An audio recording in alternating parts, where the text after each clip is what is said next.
ତୁ ଶାନ୍ତିରେ ଶୋଇପାରିବୁ ତ? କହିଲୁ ଶାନ୍ତିରେ ଶୋଇପାରିବୁ?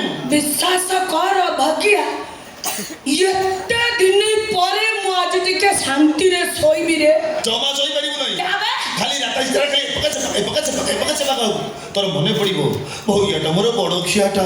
ଆହା, ଏତେ ବଡ଼ ରାତିରେ ତାକୁ ମୁଁ ଉପାସରେ ଶୋଇଦେଲି। ଛୁଆଟାର ପେଟ କଣ ଡାକୁଥିବ। ହେ ଭଗବାନ, ଧର୍ମ ତୁ ଥିଲେ ବୁଝିବୁ।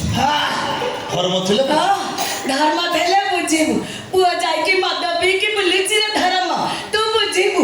ବେହିଆ କୋଠିକାର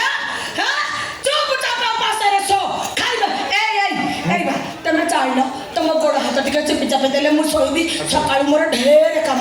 ଚାଲ ଚାଲ ଚାଲ ଦେଖ ମାର ନା ମାର, ତୁ ଚାଲ ମୁଁ ଯାଉଛି। ଚାଲ ବାବା ଦେଖିଲ ବୋଉ ରାଗିକି ଯାଉଛି। ଆଇକି ଏମିତି ବୁଝୁ ମାନେ ଭୋଗିବୁ, ଉପାସରେ ଶୋଇବୁ, କାହିଁ ପାଣି ଗ୍ଲାସ ଦେବେନି। ସବୁବେଳେ ସେମିତି।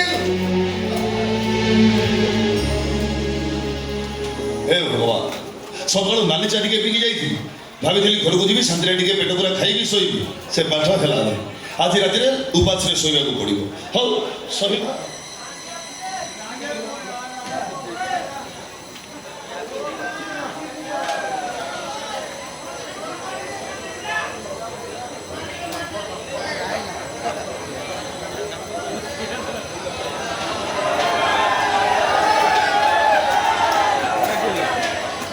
ଭଉଣୀ ହେଇଥିବ।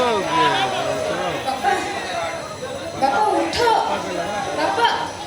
ତା ଝିଅରେ ନା ନା, ସିଏ ଦେଖିନି, ମୁଁ ଲୁଚିକି ନେଇ ଆସିଛି।